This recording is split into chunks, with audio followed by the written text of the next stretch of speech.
You know, life on the road isn't just about breathtaking views and the freedom to go wherever the wind takes you. We're not just on a constant vacation like a lot of you want to think. Just like everybody else in House of Lumber, we still have things we gotta maintain just to live this life. And what most people don't see is the work, the daily grind of keeping this lifestyle rolling. You know, living in a rig means your home is always moving and it's with you wherever you go. The nice thing about that is you always know you got your stuff with you.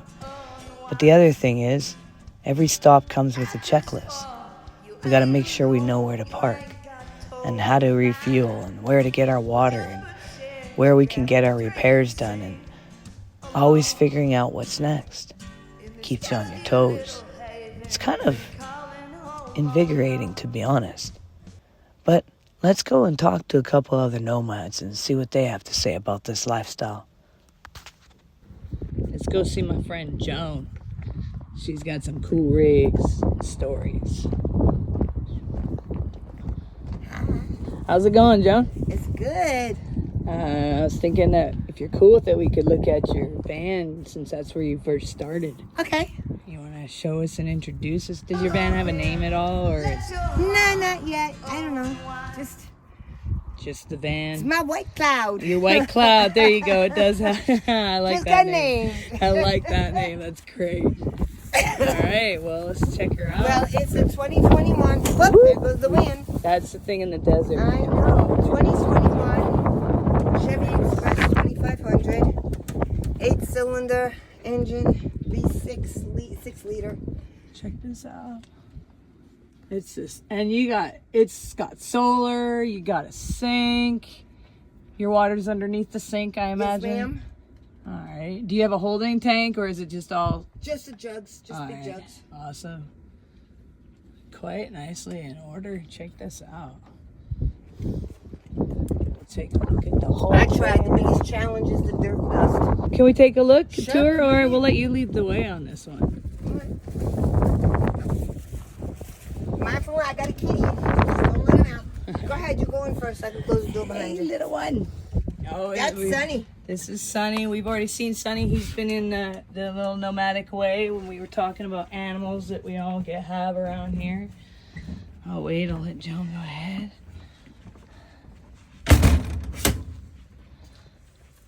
Glasses can come off. And in this space, you can stand up. Thank you, God. Yeah. This is nice to have. Wow, look at the nice kitchen table. Nice, bright, lots of light, lots of windows. I got lots of cabinetry. Got a nice full kitchen. This is amazing. And even got a bookcase. Let's check that out. We go and spin around. Oh, wow, look at that. So, there's never really, you won't be bored. Mm-mm. And then above that, if you want, we got the entertainment unit right here. Yeah. And this is all your artwork too, is that correct? That's right. All the paintings in here I did myself. And these amazing things are from A Joan friend of mine, Rock. Joan Yeah. Rock. She paints them, and I love. She's so talented. She's one that you can usually catch in tent during the tent season. Uh-huh. Right there, you guys. She's amazing. She's got some good ones too. We'll probably do one, see if she'll let us see some of her work. And then where else do we want to go? Well, you come back here, and this door leads to the bathroom, but I keep it closed because that's where the cat box is. Okay, yeah. Oh, so you have more than one entrance to your restroom. Yeah, I do. That's a bonus. Yeah. I never use this one because of all the stuff on it, but yeah I do. So that one stays closed. This is my bedroom. Amazing. I got 2 closets. I got storage under the bed. And bathroom, full bathroom, shower, toilet, sink, everything. We got it all. Look at that. Do. All right. Well, Joan, what's when did you first start living the full-time nomadic life? Well, this is actually the first year I'm actually full-time because I had a condo back in Florida that I kept for the last 6 years. Oh, wow. But I was only going back for the summers. And I'm like, what am I out of my mind? Yeah. So I finally cut loose. It was like a security thing. Yeah. And I finally said the hell with it. When I found this, I don't need that anymore. Yeah. And I sold it last year. But the camper van you just saw, I had it built out. And I'm full-time now.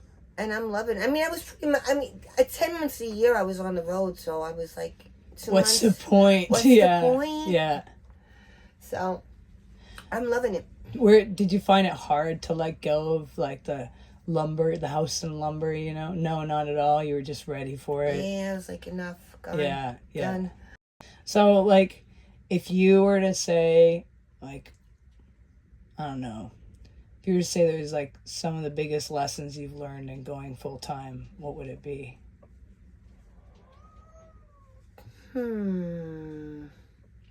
Just be free. Just enjoy the moment.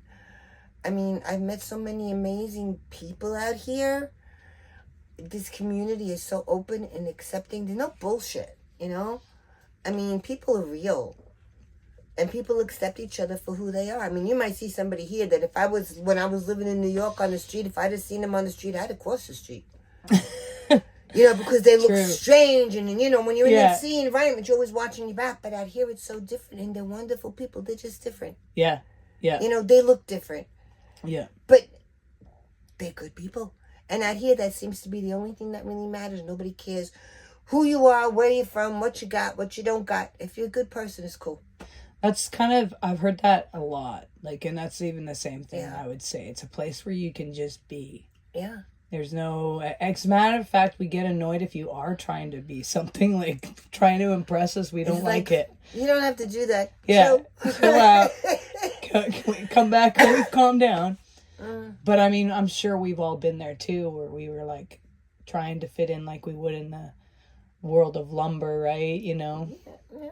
I never felt like that because I never felt like I fit into the world of lumber anyway. I was in the corporate kind of world. Yeah, me too. I was a legal assistant for 30 years. Yeah, so then you've been in that place where you got your nails and hair done and everything. So, okay, when did you get to this place where you're like, forget that. What am I doing? Just like let it go. I was always in that place, but I couldn't let it go because I had to pay the bills. Yeah. You know, once I was able to retire and have an income, then I say, the hell with this shit. Yeah. You know, I'm going to do what I always want. Because when I was married, my husband and I had always planned to do this when we retired. Oh, you too? We were just going to get rid of everything and just take off. And we did a lot of traveling and bouncing around the country back in the day. And we even kept a bathroom bag in the trunk of our car because we was, you know, we'd be driving down the road and say, you know, why don't we go here? Why don't we go there? Okay, let's go. And we go for the day or the night or whatever. So it's like in my blood. I did a lot of camping. And I just love it, you know? And when I became single again, I kind of put that in the back burner because a woman on the road by herself. Then I saw Bob Wells. Yeah. And he was interviewing a woman of my age. And I was like, dang, man, she could do it. I could do this too. So then the wheels start turning. You start working towards that goal. Yeah. I did it. That's amazing. That's so amazing. And I haven't looked back since. I am, you know, my son was very supportive. A lot of my friends thought I was nuts. Oh, mine too. And they're like, aren't you scared? Yeah. I mean, scared of what? Don't you drive your car from point A to point B? What? To be afraid, you know? Yeah. Some of them are like, but you're homeless. I'm like, I'm not homeless. I'm homeless. Houseless. Houseless, baby, not homeless. But I don't even feel houseless too either. I feel like I have a condo on wheels. Yep. You know? How I feel. That's how I feel too. I mean, I don't feel like I let go of anything really that no, in I life gained that I so much more than I left behind. That's amazing to hear that. So much more. Yeah. I mean, it's just beautiful, isn't it? It's serene. It's peaceful. There's none of that. Oh, I gotta pay this bill. Oh, I gotta get this done. Oh, hell no. Yeah. I wake up in the morning. I'm like, I think I'll stay in my pajamas all day. I say no, whatever. And nobody knows. Nobody cares. Nobody cares. If I want to walk out to the clubhouse and have a cup of coffee and I'm still in my PJs, it's just fine. But no one would even recognize that they're PJs because sometimes people use their PJs as their regular outfit. So you know, we never know. It's true. And it's just peaceful out here. It's quiet. It's serene. There's no pressure that you have to do this. Yeah. We have to be here. I mean, sometimes you got appointments, but it's far and few in between. And I just enjoy it. Do you feel like this life makes you young and stay young? Oh, yeah. Without a doubt. Without a doubt. It does. It does. It's healthy. Yeah. You know? It's a healthy lifestyle. It's basically stress-free. I mean, granted, you have your challenges just like anything else. Maybe you get a flat or you need a repair, blah, blah, blah, blah, blah. But other than that, I don't know. I mean, I'd like to have land someplace at some point. Yeah. Just because things are changing. Yeah. And I want to know I have a place to camp, and I want to know I'm going to have a place for my friends to come and stay to if No they matter need to. what. Yeah. No matter what. Yeah. Yeah. So I've been looking into that. There's a lot of us nomads that are on the same page right now, and it doesn't stop us from being the nomads that we are, because the places we want are still outside of the city. We still want self-sustainable. Yeah. We want to have that camp environment. Like I've never heard anyone go, oh, you know, I want to go get some off-grid place and go build an apartment. You know? Yeah, no. My trailer's my house. I don't need anything else. I really Yeah. don't. I'm fine here. I have everything I need. Yeah. I'm comfortable. Yeah. And I'm outside all the time anyway. Yeah. I mean, that's what this lifestyle is all about. I don't want to sit in my trailer all day. I want to be outside in the fresh air. I think that's what keeps everyone healthy, because Yeah. I think, well, and even the ones that struggle with health, I think it helps keep us alive and healthy, because you're not in a place where you could really let your mind just be nothing, because you still have to do things. You have to pay attention to your water. You have to pay attention You have chores just like when you're sticks and bricks. Yeah, exactly. And you got to clean, you got to cook, you got to shop, you got to do laundry. Yep. Got to check the tires, got to get gas. Yep. Just the everyday chores. Yep. You still have This those. is Cindy. And like My sister from another mister. We've been traveling with each other for 3 years. Bouncing around the country. It's the one thing about nomads. We find friends and then we get to travel all over together. Exactly. Yeah. So we still have community out here. Yep. A lot of people ask that question. Well, how do you have community if you're always on the go? Well, there's a society of us on the go. And you travel with your community sometimes too. Yeah. And if you're traveling, you like get on Facebook or pick up the phone and say, I'm over here. Where are you at? Oh, yeah, can I come meet you? Sure. And you go. Yeah. So, you're always connected. Yeah, it's a nice thing. So how did you guys meet? Was it here? Here. Actually through Dottie. Yeah. She came, we were camped in Tyson Wells about 3 years ago. About 3, yeah. 3 years ago. And she had made friends with a mutual friend. Her name is Dottie on Facebook. And she was invited to come join us. Nice. And that was her first year on the road. Oh, wow. And we've stayed friends ever since. We've all been traveling together ever since. Wow. How long have you been on the road for, Cindy? This is my 4th season in Quartzsite. I left Maine in 2021. Oh, wow. And drove cross country, my first time ever. First time ever towing a camper. First time ever driving a pickup truck. Wow, that's a lot of firsts. 3,000 miles. Wow. All by myself. Were you scared when you first started? I was scared. I was very scared, but it's a wicked confidence builder. Nice. Once you do that, you feel like, wow, I did that. What can I do next? Yeah, nice. So how long did it, like when you first got on the road, where were you staying? When I first got on the road, coming out here. Yeah, where did you stay? I stayed at Cracker Barrels. I stayed at Walmart. Hotel parking lots. Love's Pilot. Wherever I could do an overnight and felt safe. So now, being where you're at now, what do you do? What do you do differently that you would say you wouldn't maybe necessarily done back then? I don't think I would have changed a whole lot, because doing it by myself, I didn't have somebody else to lean on. It was all on me. I had to make the decisions of, okay, you made a wrong turn.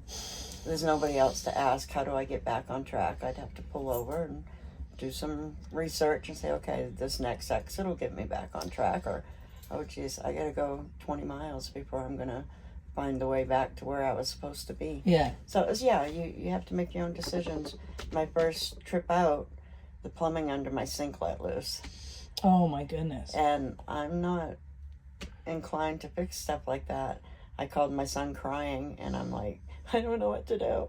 He's like, Mom, calm down. Take a picture, show me what happened, and I'll walk you through it. And he did. He walked me through putting it back together. It came apart 2 or 3 more times after that. Wow. And I knew what to do then. But Yeah. once I got here with the people I met in Quartzsite, one of the ladies had some magic plumbing stuff. Stuck it back together and it would never come apart again. Nice, nice. Well, we do a lot of self-repairs. Yeah, self-repairs. Self-repairs. And what about the blowout? Oh, my first season out here was great. Had no problems getting out here other than little minor things like the plumbing. Yeah. But on the way back, I was traveling with her. She was heading to New York. I was in heading the back to caravan at that time behind her. Maine. Right. So she's following me. Yeah. And we were in Texas. And we had stayed at a Pilots or Loves the night before. And my steps got run over by a big rig because we parked in the truck parking lot. And he got too close to me and ran over my stairs that were down. And I think that's what caused the damage. But that next morning when we headed out, we hadn't even gone 10 or 15 miles, and I had a tire blowout. And it pretty much destroyed my kitchen. It pulled out the plumbing. It pulled out the wiring. Massive hole underneath her. It exploded. The tire exploded. It did. I was behind her. It just went boom. It was hydrogen-filled tires, I think is what they were. That's why. So that's why it exploded. So we were stuck in Texas for a week at a hotel. I had it towed to a dealership and was waiting on them to get the parts to repair it. And they were dragging their feet, kept telling me, just go home, just go back to Maine. I'm like, but all my stuff's in my camper. So I ended up renting a U-Haul, moving everything out of the camper into the U-Haul, and we left the camper at the dealership in Texas with the intention that he was going to sell it on commission. Wow. Went back to Maine with all my belongings in the U-Haul. Wow. He ended up buying it, which is how I got the camper again now. Wow. Is it? So after something like that, everything is easy. It is. Yes, it is. Yes, my first. That's how I felt after my vehicle blew up. The engine blew up, and So that was my second cross-country trip. The third cross-country trip was coming out here with the new camper that I have now. Haven't been back to Maine since as far as towing. oh wow. I fly home to visit my kids now. Yeah, that I'm not makes a lot driving more. Forget I that. am not driving 3,000 miles anymore pulling a camper. No. Not doing it. No, I understand that one. Well, so what would you say if you were both to tell people like that were looking to get into the nomad lifestyle? What advice would you guys give them? Just do it. I was just going to say, just do it. Yeah. And would You'll you say, overcome whatever comes along. yeah, would you say that you have more confidence and less fears than you used to when you first started? Oh, definitely. Yeah. Definitely. Yeah, I never had many fears, but I definitely have more confidence. Yeah. I'm not a fearful person, thank you, God. Yes. you don't come across as one. Yeah. Well, all right. Well, thanks for giving us the time here on the Nomadic Way and letting us interview you guys and coming in last minute here, Cindy. We appreciate it. Surprise! We'll have to walk over and see your rig at some point, but I won't spring that on you right now. Okay, Since you let me just clean yeah. first. Yeah. We usually like to have our rigs be. If we're gonna show our rigs off, we usually like to We clean want them. them to look good. It's definitely easy to get your rig to be a mess very quickly because we have less space than what we We're once living had. in tiny homes is what we're living on. Tiny homes on wheels. For sure. Just got to keep organized and put things back where they belong There you go. when you can. Right? All right. Thank you.